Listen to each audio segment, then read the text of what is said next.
Greetings and a very warm welcome to yet another edition of our online teachings.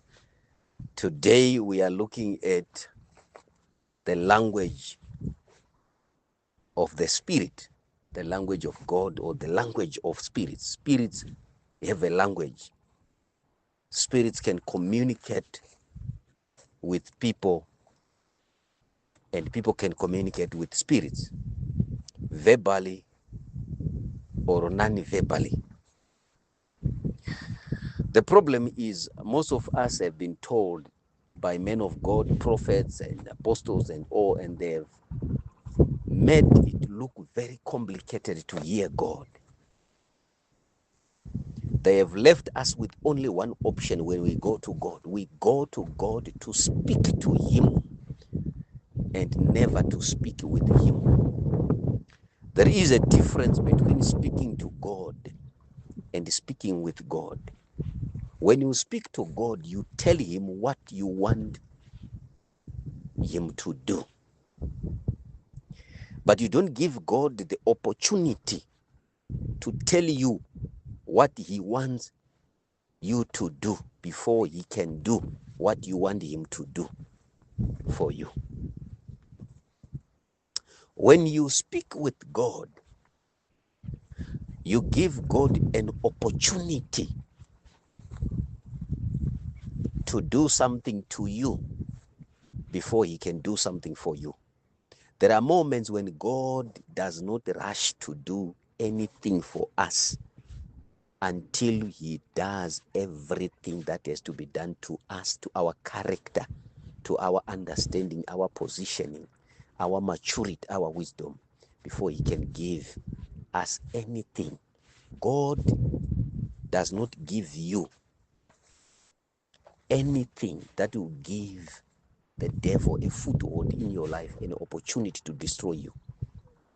So God will first destroy what can destroy you if the testimony or if that thing that you want comes when it's still present.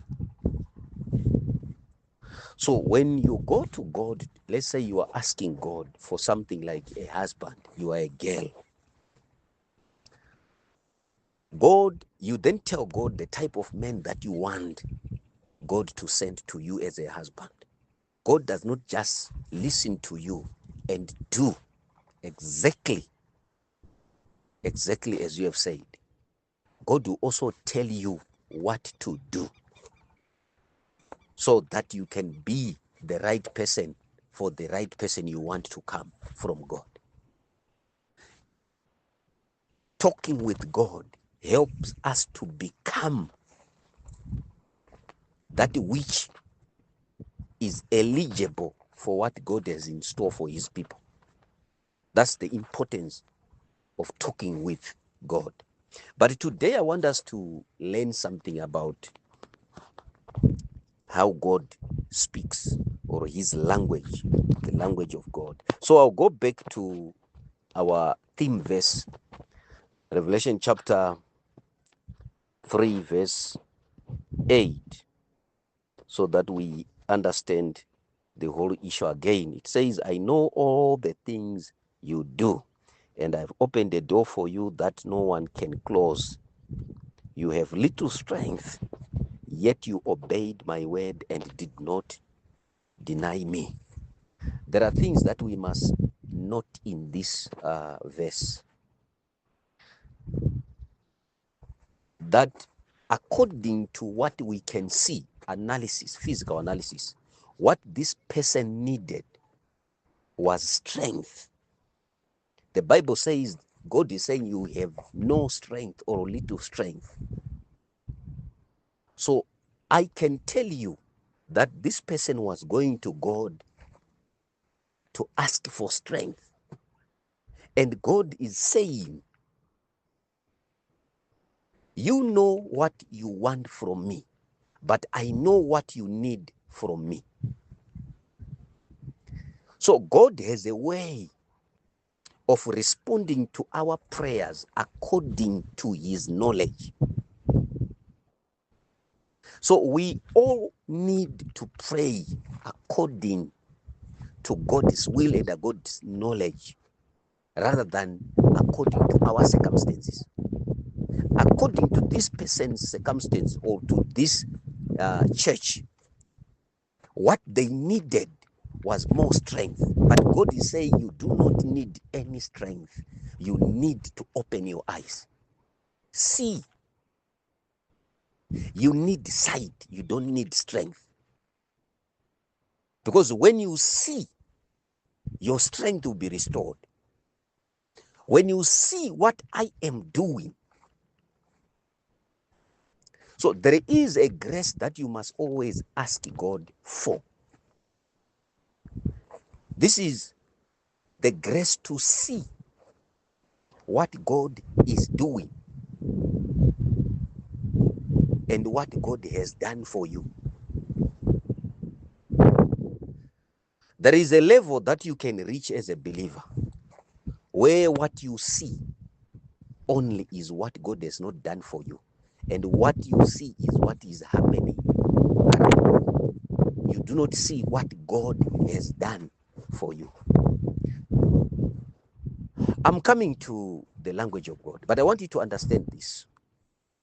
There is a day I was talking to a certain woman, and she was crying to me and saying, "Man of God, I have a child in my womb after 8 years of barrenness.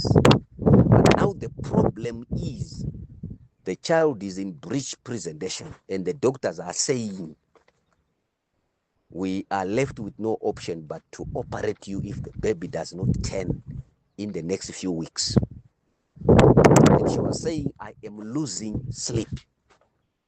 And I was like, "Why are you losing sleep over something that is minor? If you are going to be cut, if you are going to be operated, it is because God remembered you. God had mercy on you. God blessed you. God had you. This is the burden of the blessing." So I was trying to open her eyes to see what God was busy doing. And you didn't have a miscarriage. That's why they want to operate you.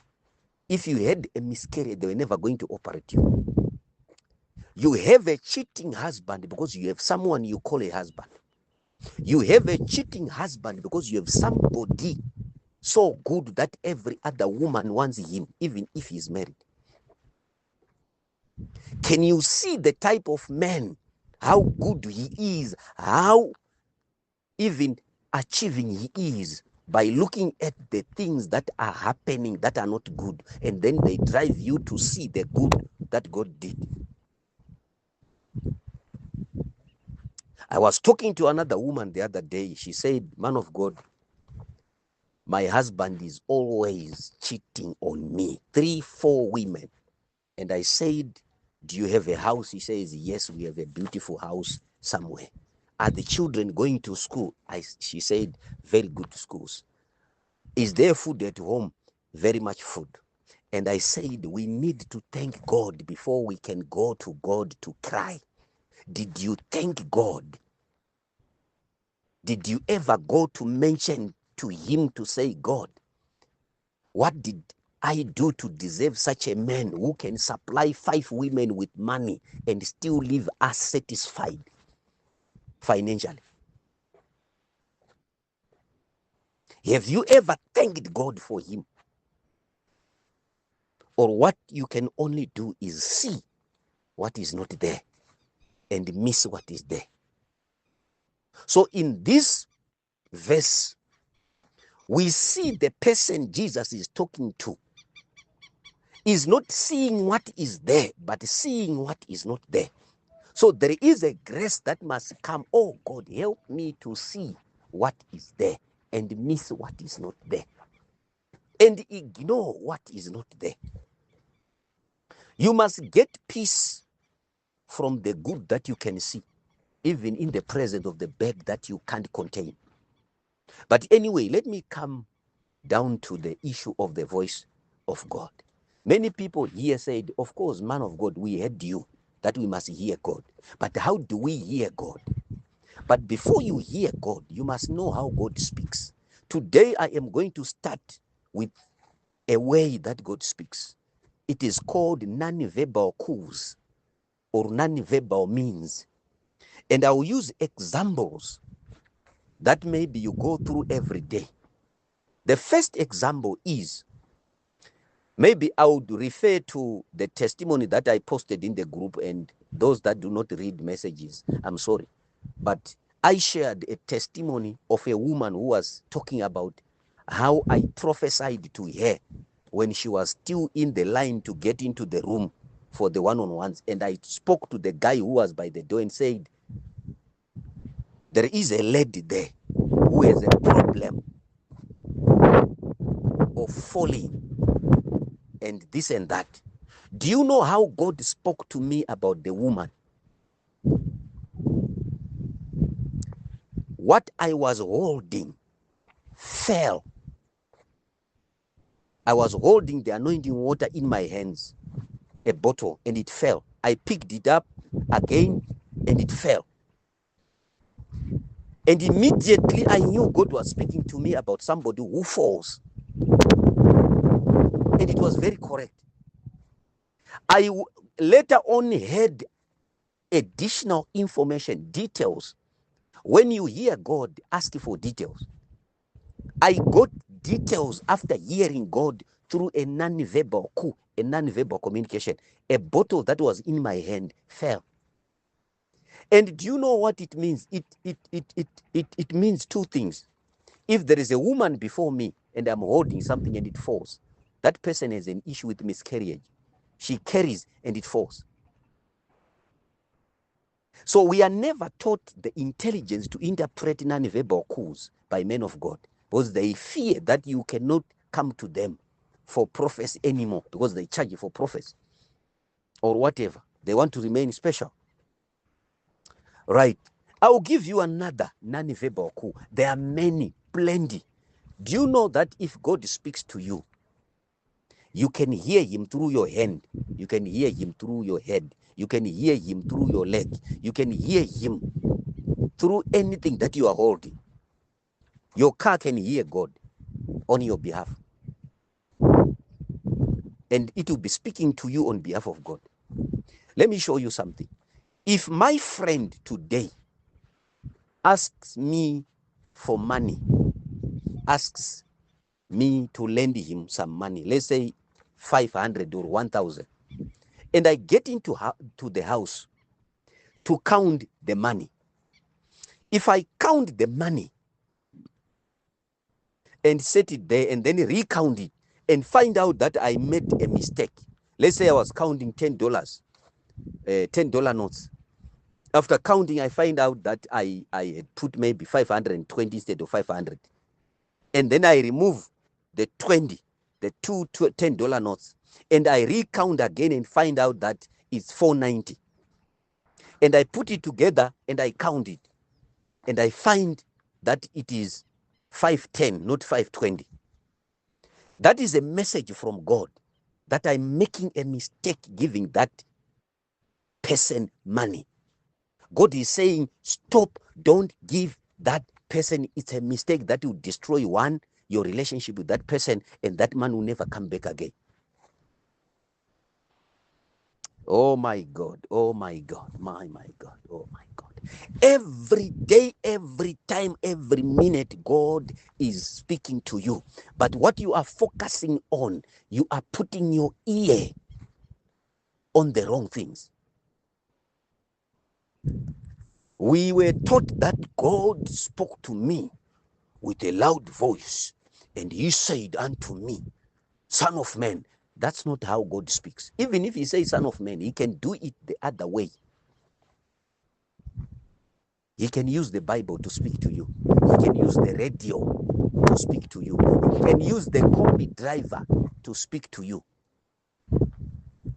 You go to a bus stop and you get there, and the combi driver says, where are you going in such a dress? Don't take that as an insult. It's not about the dress. It's about the destination you are going. God is saying, go back home. Don't go there today. Don't go there anytime. But because we are not taught to hear God, we will hear men when God speaks. I have always taught this and given this example.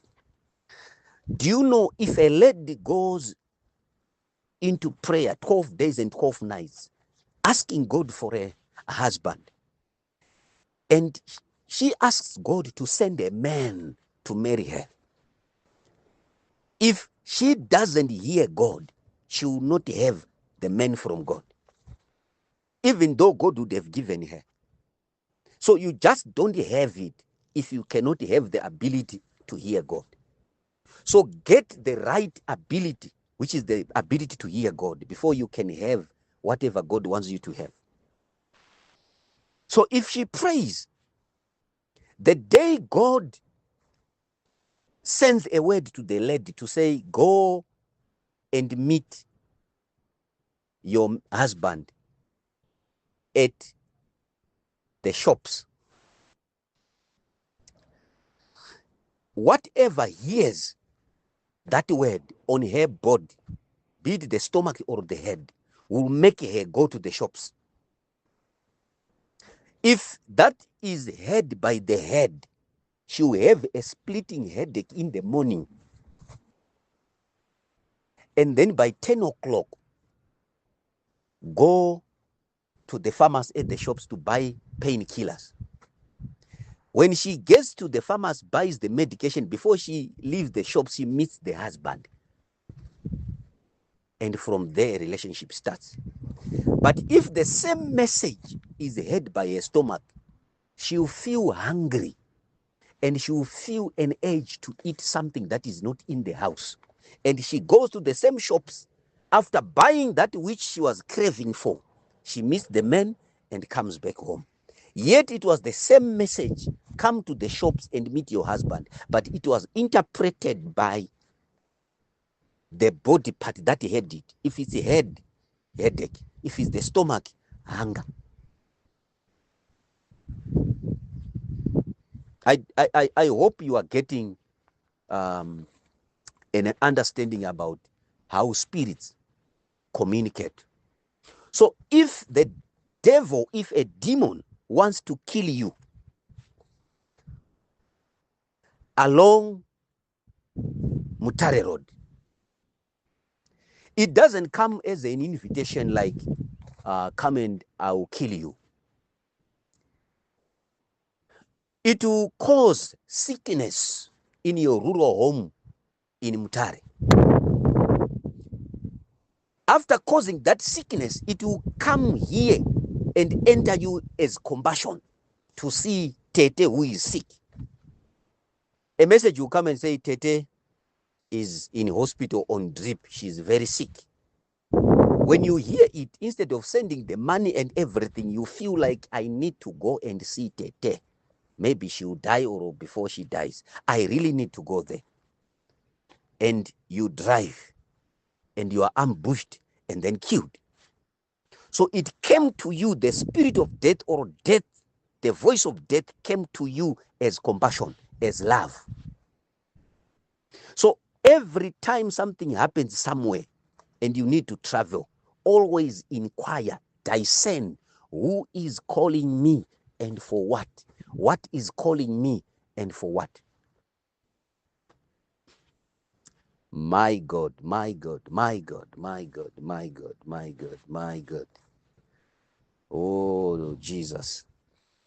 So these are non-verbal cues, non-verbal communication by God. We'll go down verbal, institutional, discernment, whatever. We'll talk all that. But can you hear God by observation? You look at something and you say, God is saying, I must go away from this place. One day, I was in the mountain, prayer mountain, with two guys. And we were there for 3, 4 days on absolute. And we had said we are going to leave this prayer mountain around 2 in the afternoon so that we travel back home and break the fast. And God wanted us to leave the mountain, the place, because the army, ZNA, were coming to use that mountain for training. So we had to leave. Do you know how God communicated to me that we must leave? A bird came and began to make noise in the trees.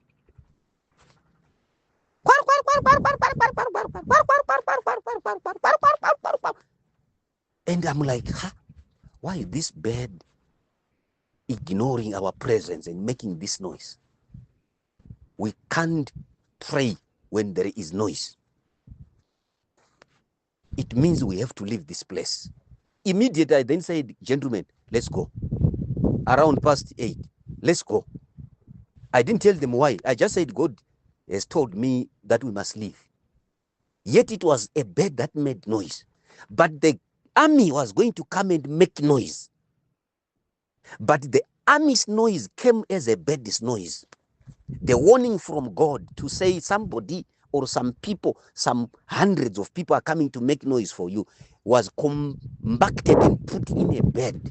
And the bird made noise. And from the noise of the bird, I heard what God was saying, go away, there will be noise in this mountain.